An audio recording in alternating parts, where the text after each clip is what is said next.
Bismillahirrahmanirrahim. Assalamu alaikum students. This is Hassan Nisamani, teacher of biology.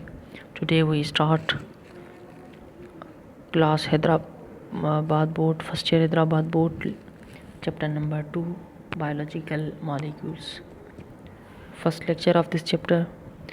Main objectives of the lecture: introduction of biochemistry, chemical composition of cell, properties and function of elements in living organisms. सबसे पहले चलते हैं हम इस chapter के introduction पे, biological molecules. अब हमारे पास ये जो बायोलॉजिकल मॉलिक्यूल्स हैं इनके बारे में हम आगे पढ़ते हैं, लेकिन सबसे पहले जो ये बायोलॉजिकल मॉलिक्यूल्स हैं इनके बारे में हम पढ़ते हैं बायोलॉजी में, लेकिन बायोलॉजी की कौन सी ब्रांच में, कौन सी फील्ड में। तो हमारे पास एक ब्रांच है बायोकेमिस्ट्री। हम जब फर्स्ट ईयर का फर्स्ट चैप्टर या 9th का फर्स्ट चैप्टर पढ़ते हैं तो उसमें हमारे पास डिफरेंट ब्रांचेस हैं बायोलॉजी की। मिसाल के तौर पे माइक्रोबायोलॉजी है, एनाटॉमी है, फिजियोलॉजी है, साइटोलॉजी है, फ्रेश वाटर बायोलॉजी है, और इसके अलावा हमारे पास जो है वो और भी डिफरेंट ब्रांचेस हैं। तो ऐसे ही बायोकेमिस्ट्री भी एक बायोलॉजी की ब्रांच है। बायोकेमिस्ट्री में हम क्या पढ़ते हैं? Biochemistry is the study of chemical process. Biochemistry किस चीज़ की स्टडी है? केमिकल प्रोसेस की स्टडी। कौन से केमिकल प्रोसेस? ऐसे केमिकल प्रोसेस जो लिविंग ऑर्गेनिजम्स में पाए जाते हैं, ऐसे केमिकल प्रोसेस जो लिविंग ऑर्गेनिज्म में होते हैं। ठीक है, ऐसे केमिकल प्रोसेस की स्टडी हम करते हैं बायोकेमिस्ट्री में। और इसके अलावा it deals with the structure and function of cellular component. हम पढ़ते हैं स्ट्रक्चर के बारे में, फंक्शन के बारे में। किसका स्ट्रक्चर, किसका फंक्शन? प्रोटीन का स्ट्रक्चर, कार्बोहाइड्रेट का स्ट्रक्चर, लिपिड का, इनका फंक्शन। मिसाल के तौर पे जैसे हमारे सेल के अंदर या हमारी बॉडी के अंदर प्रोटीन पाया जाता है। प्रोटीन कितना एसेंशियल है, प्रोटीन किस चीज़ का बना हुआ है, और कार्बोहाइड्रेट इस तरह ही लिपिड या डीएनए या आरएनए जो होता है, इन सब की जो स्टडी होती है, इसका स्ट्रक्चर एंड फंक्शन, वो सारा हम बायोकेमिस्ट्री में पढ़ते हैं। दूसरा है biochemistry studies the chemical properties of important biological molecule. ठीक है, जो बायोलॉजिकल मॉलिक्यूल होते हैं उनकी केमिकल प्रॉपर्टीज़ हम पढ़ते हैं। मिसाल के तौर पे प्रोटीन है, ठीक है, इसकी जो है वो पूरी केमिस्ट्री पढ़ी जाती है। या इसको हम कैसे ऐसे कह सकते हैं कि प्रोटीन, भाई प्रोटीन किस चीज़ से मिलके बना हुआ है, प्रोटीन के बारे में किसने बताया है, प्रोटीन की स्ट्रक्चर्स कितनी है, प्रोटीन के स्ट्रक्चर के टाइप कितने हैं, प्रोटीन का फंक्शन क्या है, प्रोटीन हमारी बॉडी में जो है वो किस तरह काम करता है, या प्रोटीन जो है वो किस तरह फ़ायदा पहुंचाता है हमारी बॉडी को। ठीक है, या हमारे सेल्स को। दूसरा है the biochemistry of cell metabolism. Cell metabolism मतलब हमारे पास जो केमिकल रिएक्शंस होते हैं, जो केमिकल एक्टिविटीज़ होती हैं, वो हमारे सेल्स में होती हैं, तो उसको हम जो है वो सेल मेटाबॉलिज्म कहते हैं। अब हमारे पास जो मेटाबॉलिज्म है, इसका मतलब क्या है?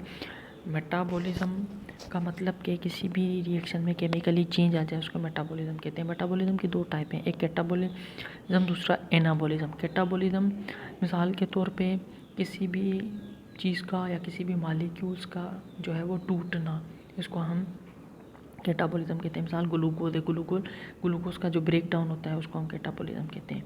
उसमें से कोई और चीज़ बन जाए, उसमें से कोई और जो है वो मॉलिक्यूल्स निकल जाए, ठीक है, या जो है वो ग्लूकोज का बनना, ये एनाबॉलिक प्रोसेस है। तो हमारे पास ये जो बायोकेमिस्ट्री में ये इस तरह भी जो है वो पढ़ा जाता है।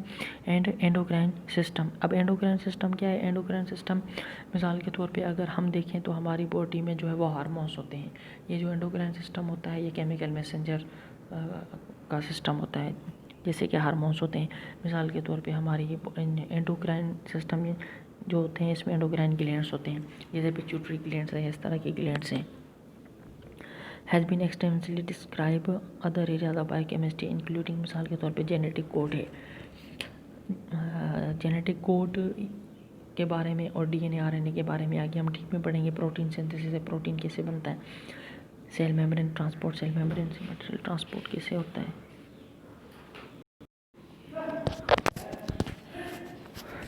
ठीक है। देन हम चलते हैं आगे, हमारे पास है topic chemical composition of cell. अब जो ये केमिकल कंपोजिशन है सेल की, तो सबसे पहले सेल क्या है? Cell is the basic structural functional unit of living organism. Cell में हमारे पास क्या पाया जाता है? सेल का अगर बेसिक स्ट्रक्चर हम देखेंगे तो उसमें हमारे पास न्यूक्लियस है, साइटोप्लाज्म है और सेल मेम्ब्रेन है। प्लांट के सेल में सेल वॉल है। तो ये जो सेल मेम्ब्रेन, न्यूक्लियस और साइटोप्लाज्म, ये हमारे पास सेल का लिविंग मटेरियल कहा जाता है। ठीक है, और इसको ही प्रोटोप्लाज्म कहा जाता है।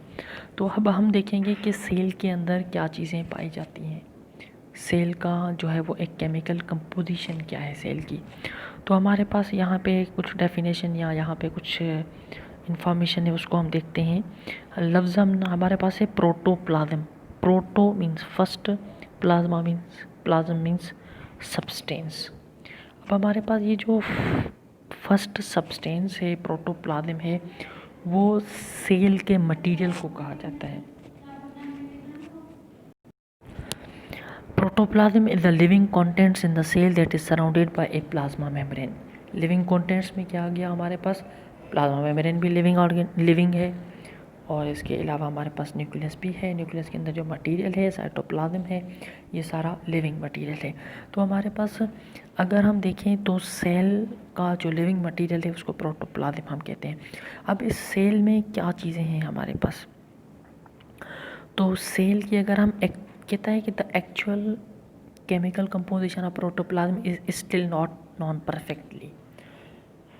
100% परफेक्टली ये चीज़ नहीं बताई जाती कि वाटर इतने परसेंट ही होगा हर सेल में। ठीक है, ये वैल्यू या ये परसेंटेज चेंज हो सकती है और होती रहती है। तो हमारे पास कहता है chemically it contain 70 to 90% of water. जो सेल की केमिकल कंपोजिशन है उसमें 70 to 90% वाटर है। ठीक है, अगर कहता है if the water is evaporate, अगर वाटर एवापोरेट हो जाए, remaining mass is dry weight of the cell. जो रिमेनिंग वाटर मास होता है उसको ड्राई वेट ऑफ सेल कहते हैं, जो कंसिस्ट करता है हमारे पास कार्बन कंटेनिंग मॉलिक्यूल्स, जिनको हम ऑर्गेनिक मॉलिक्यूल कहते हैं। मॉलिक्यूल्स आपने पढ़े होंगे, दो तरह के हैं, एक ऑर्गेनिक मॉलिक्यूल होते हैं, इनऑर्गेनिक मॉलिक्यूल होते हैं। ये आगे केमिस्ट्री की फील्ड भी हैं, ऑर्गेनिक केमिस्ट्री, इनऑर्गेनिक केमिस्ट्री। ठीक है, जो कार्बन कंटेनिंग मॉलिक्यूल्स होते हैं उनको ऑर्गेनिक मॉलिक्यूल कहा जाता है।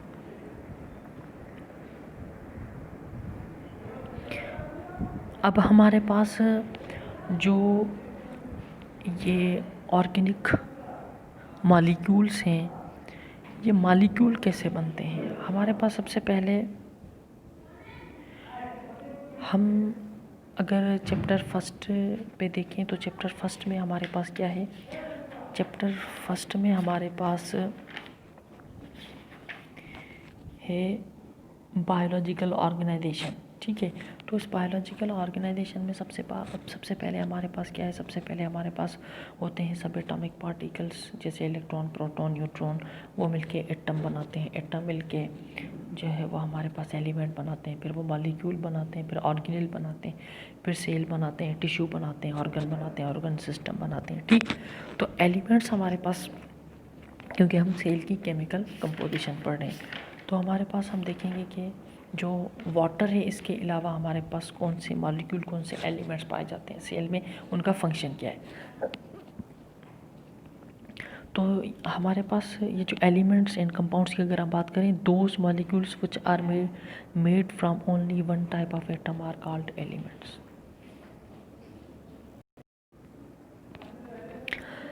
ऐसे एलिमेंट जो वन टाइप ऑफ एटम से बने हैं, those molecules which are made from only one type of atom, ऐसे मॉलिक्यूल जो एक टाइप ऑफ एटम से बने हुए होते हैं, जो है वो उनको हम एलिमेंट कहते हैं।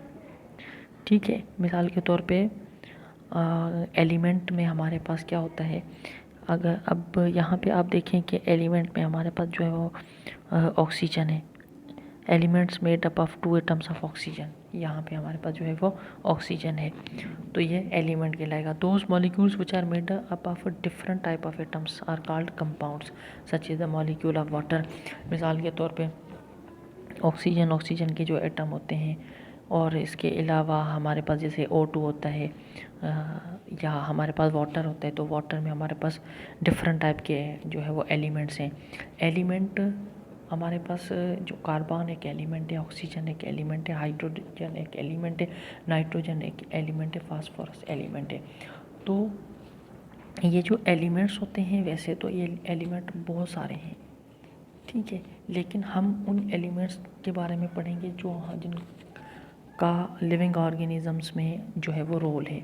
मिसाल के तौर पे हमारी बॉडी के अंदर, लिविंग ऑर्गेनिज्म के अंदर ज़्यादातर 16 एलिमेंट्स पाए जाते हैं, जिसमें से कुछ मेजर एलिमेंट्स हैं, ठीक है।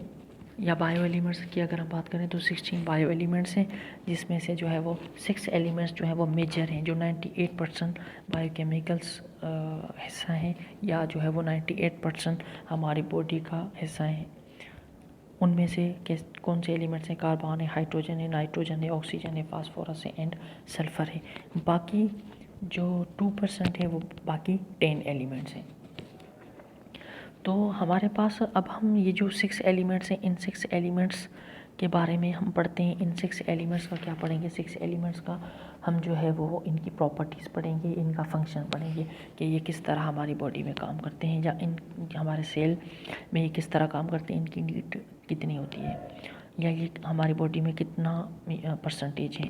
तो सबसे पहले हम कार्बन की बात करेंगे। तो यहाँ पे कार्बन का एटॉमिक नंबर भी है, कार्बन का जो है वो एटॉमिक नंबर और उसका वेट है, और मॉलिक्यूलर फॉर्म ऑफ यूटिलाइजेशन है कि किस फॉर्म में यूटिलाइज होता है, और जो है वो उसका फंक्शन है, और percentage of weight in human body है। सबसे पहले कार्बन है, इसका जो है वो एटॉमिक नंबर 6 है, इसका वेट जो है वो 12 है, और ये किस फॉर्म में हमारे पास हमें मिलता है? ये कार्बन डाइऑक्साइड की फॉर्म में होता है।